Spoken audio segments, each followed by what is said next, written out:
looking at this Fever team, the shift from last season where they played a little bit more laid back at pick and roll defense, a lot more switching this season with you in charge. What have you kind of seen as far as the benefits from that?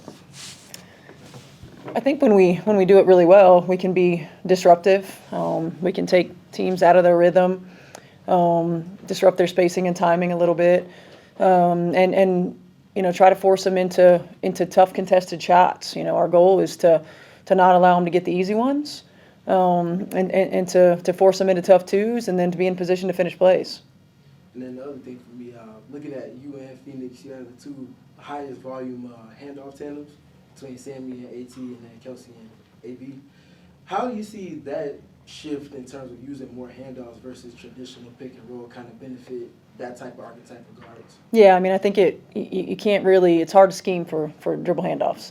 You reverse the ball and get into the side pick and roll, and you can get into your pick and roll defense. And when you go into a dribble handoff, it makes it tough because you got to guard the handoff, and then what AT and Sammy do so well is the rescreen right after the handoff. Moving without the ball once it happens, reading each other really well. So again, the attention to detail in your initial positioning is so important to how you can disrupt, whether it's ball screen defense or whether it's dribble handoff defense. You've got to be able to disrupt it at the point in order to mess up that timing and rhythm, and it's really difficult to do with strong tandems. Hi, Barry Bloom from Sportico. How are you? Good. How are you? What's the prognosis on Caitlin at this point? No updates on Caitlin at this point. You had a question? Oh, yeah. Stephanie Haynes of Clutch Points. First off, nice to meet you. Nice to meet you. I've been asking coaches and players around the league in terms of the league scheduling with the CBA coming up. Phoenix had 3 games in 5 days this week, and then there have been other instances of 1 game in 7 days. I know you guys and other teams have had a similar, have something similar. Just curious for you, what would you like to see the league do in terms of scheduling and maybe sort of just not having these sort of sporadic games, makes stuff a little bit more even? Yeah, look, a lot of that's way above my pay grade. There are so many things that go into it. Early in the season, in particular, arena availability based on what your NBA teams are doing. Whatever the grid is that they use to put things together. Most arenas are used for a lot of different things, and I think that sometimes that comes into play. But overall, the cadence of games is tough, and it's tough because we have 13 teams.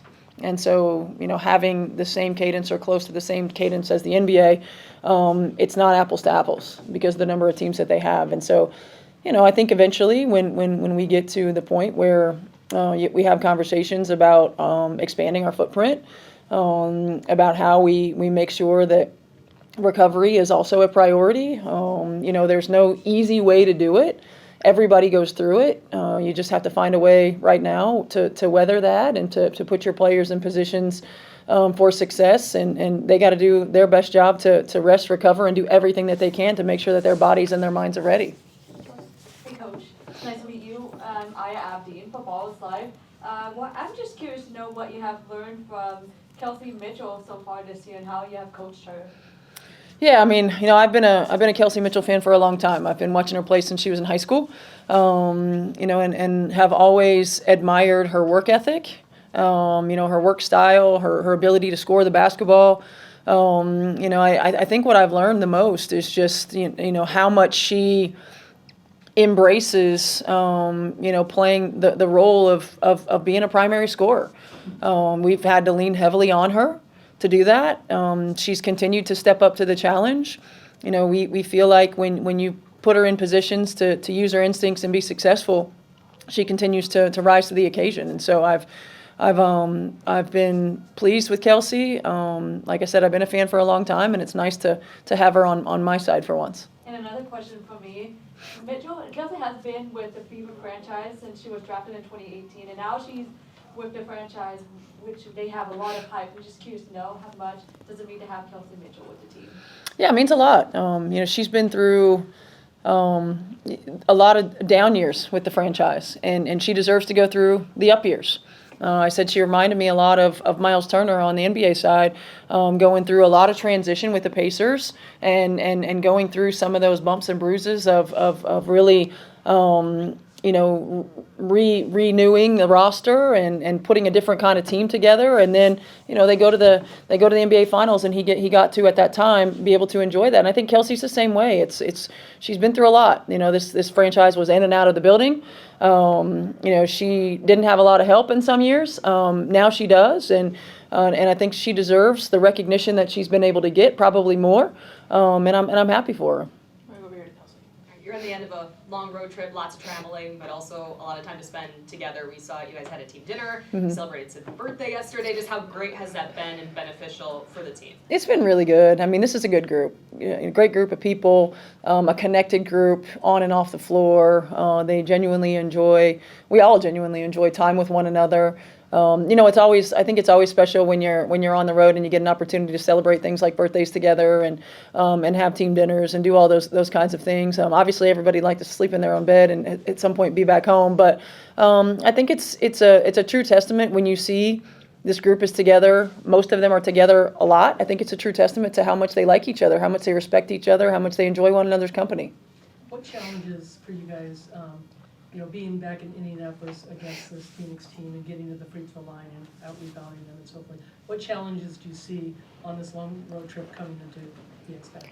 Yeah, I mean, obviously their numbers at home are really good. They shoot the ball really well. They space the floor incredibly well, and AT is such a unique talent. I mean, one of the best in the league, and certainly I don't think there's anybody in this league that has the same skill set that she has to play that point forward position. So she creates a challenge just because of her ability to score, to facilitate, to create matchup problems, and to find the right play.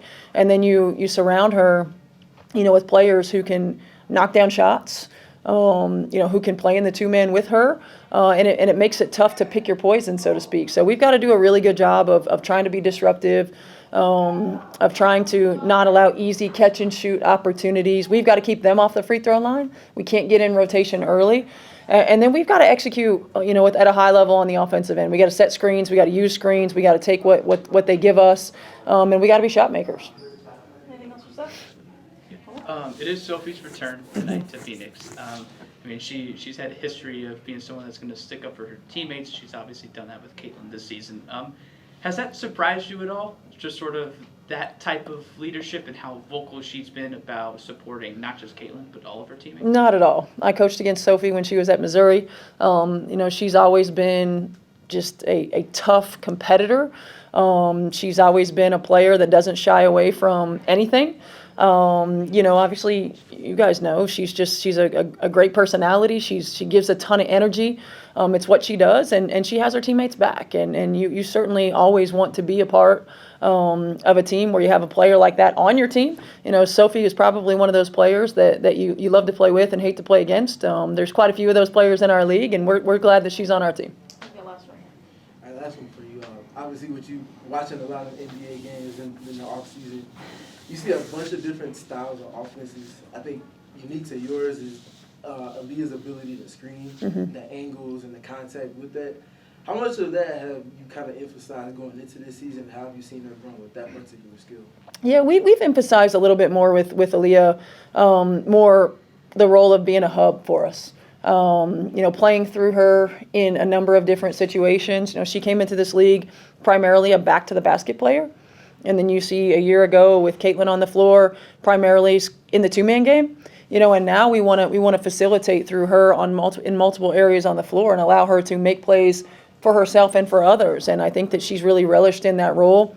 She's a high IQ player. She understands the game. She understands the angles. She understands where the ball needs to get to and how to get it there. And she's embraced that role. And I think you can continue to see her skill set flourish in the role that she's being asked to play right now.